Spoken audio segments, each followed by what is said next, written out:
Good Bluegrass Stakes Day, racing fans. This is Mike from horseracingbarns.com.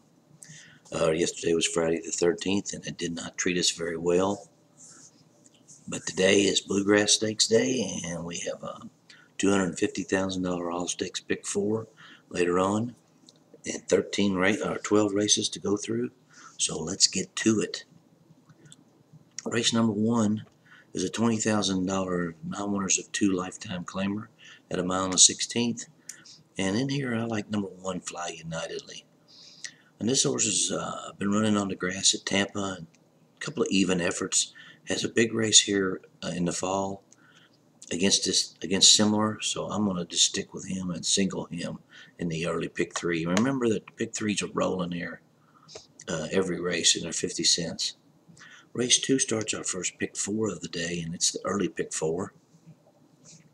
And I think you got to go 3 deep in here. I like number 1, Dr. Chit. Todd Pletcher, Javier Castellano. Horse hasn't run since last summer at Saratoga. Was a good, even effort on the grass. Was the favorite that day. I believe he'll run good. He's been working well at Palm Meadows.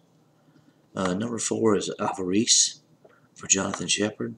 And as we saw yesterday, when Julian Leparoux gets on a Jonathan Shepard horse, you have to take a second look at him. This is the case here. First time starter, worked a nice 47-2 at Keeneland, so got to use him. Number 10 is Hobbs. Christophe Clement, Garrett Gomez comes off. He hasn't run since October of last year, but he did run second that day at a 6-furlong grass race. So we'll go 1, 4, 10. Race 3 is a non-winners of 2 other than allowance at 7 furlongs. I'm just going to go 2 deep here.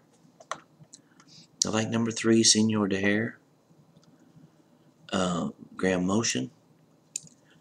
Horse ran good here in the past. Has never won here, but has 3 good efforts. Has been off since November. Bit of a concern, but been working well at Fair Hill. My top pick in here, though, is going to be number 9, Shrill. Al Stahl. He points his horses for the Keeneland meet. This horse had 1 start since November, and that was at the fairgrounds, where he ran a good closing 3rd. I believe it sets him up nice here. And for pick 4 purposes, I think we'll go with number 9 here, although the 3 is the one you got to watch. The 4th race is another maiden special weight. This one's at a mile and a 16th. This is a spread race. Number 2 is Lord Tarzan for Graham Motion. It was a big second last time out on the grass at Gulfstream Park. Moves to the Poly. His only race on the Poly was as a 2-year-old, and it was good. I like number 6 in here, Moon Traveler for Mark Cassie. Horse ran a nice second and a 3rd in a stake, restricted stake down at Ocala in March on the Poly. I think you got to use him. Number 10 is Plated for Barclay Tagg. An even debut race down at Gulfstream in February.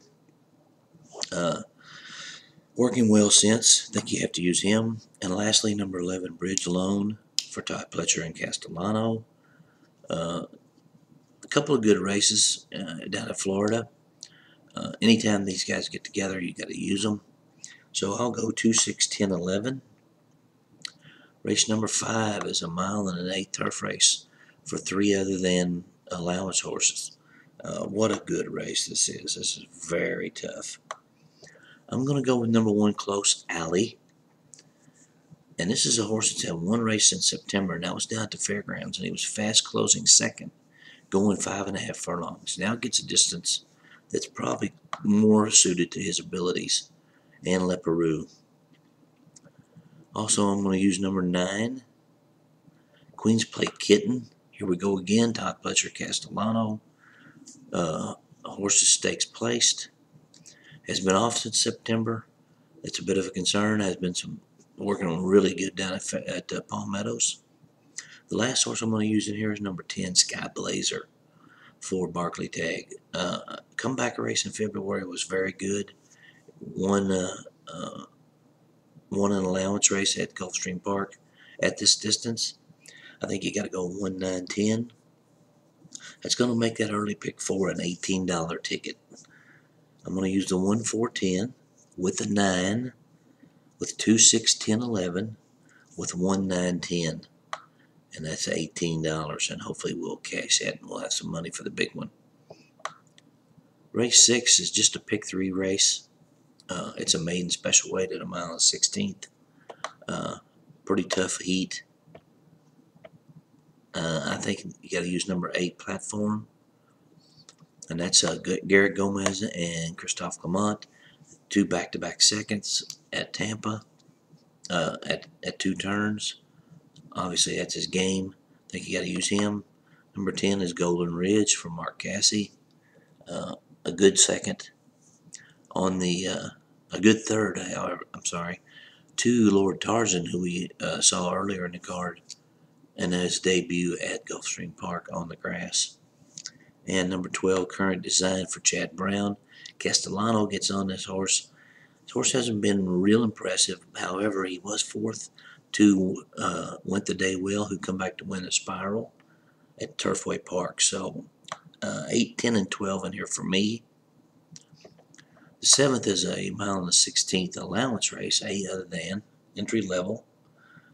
I like number 1, Put the Babies Down for McPeak.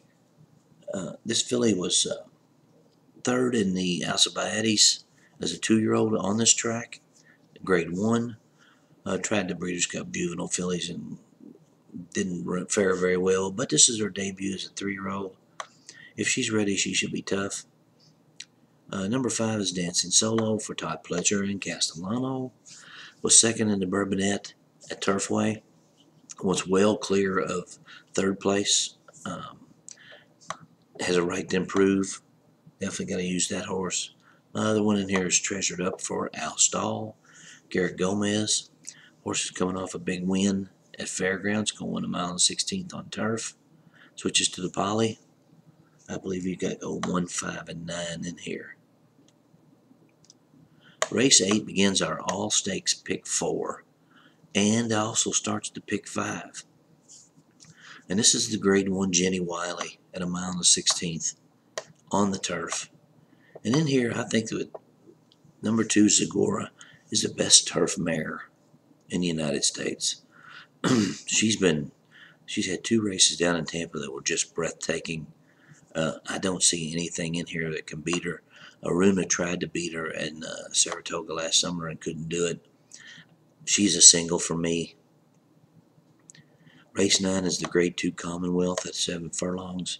I could not come up with anything I really liked in here. I believe they all have a shot. I would go with all in my pick 4 in here. There's only 7 horses. So I'd go with all. Race number 10 is the grade 3 Shakertown. This is a 5.5 furlong turf race. I really like the way the 4 Havelock's coming up to the race.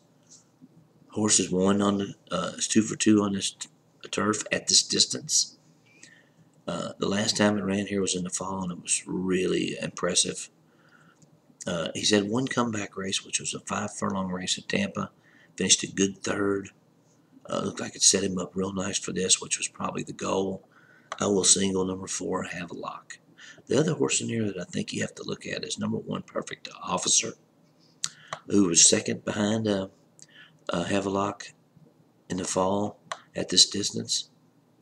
I don't believe he can beat Havelock. I think he's just a little bit, maybe a little lesser horse.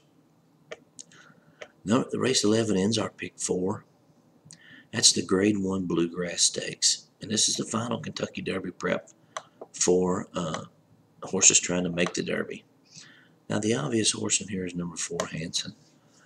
But I'm just not sold on Hanson. I'm just not sure he's cut out for this type of competition. He did beat Union Rags, but I don't believe he'll ever beat Union Rags again. The race he won last time at Aqueduct was just not a very good stake race. I'm throwing him out. I'm going with 2 horses in here. I'm going with Dullahan, number 6, for Dale Romans. Horse had a nice comeback race on the grass down at at the Gulfstream Park. Won the Grade 1 Breeders' Futurity here on this track last year. It looks like he's improving, working well. This is a good field. There's a lot of ways you can go. My other horse I'm going to use in here is number 11, Ever So Lucky. We spoke earlier about Jonathan Shepard and Leperoux. Now, Leperoux's rode this horse twice. He rode him in his debut win, and then was second to Gemologist in the Kentucky Jockey Club. He come back in his 3-year-old debut in his swale and got behind a horse that was just freewheeling on the lead. I think he just gave him a trip. Let him get some experience. Let him get some work himself into shape. He's come back and worked excellently at Keeneland. He is a live long shot. So this pick 4 is really going to be economical. I think you only need to play $7. I'll go 2 with all, with 4, with 6-11, and you may throw that 1 into that 10th race, which would make it 14. Still very economical. Race 12 ends the pick 5. It's a mile turf race. Other than fillies, kind of like number 1, Modulate a little bit. She's trying the grass for the first time. She scratched out of a race earlier in the week to run here. You might throw her in there. I'm not sure she's ready for this. I'm going to go number 6, Woodford Lady for Kenny McPeak. Nice comeback race at Gulfstream Park where it was second, fast closing second to one of McPeak's other horses in the race and nearly beat the other one. And I think that set her up nicely for this. And number 8 is French Breeze for Neil Howard, a filly who broke her maiden in her last start at Fairgrounds, going 5.5. Came rolling late. I believe she'll be tough in here. I'm going to go 6-8. And that makes that pick 5 $14. It's going to be 2 with all, with 4, with 6-11, with 6-8 for a $14 bet. Listen, this is a great day of racing. There's a few races at Oaklawn that are worth your time. The Arkansas Derby, I like a horse named Stad in there very much. The Oaklawn Handicap, I like a horse named Hymnbook quite a bit. Let's go out and have a great Bluegrass Stakes Day. Throw out Friday the 13th. That's over. Wish everyone good luck out there, and may the horse be with you all. See you tomorrow.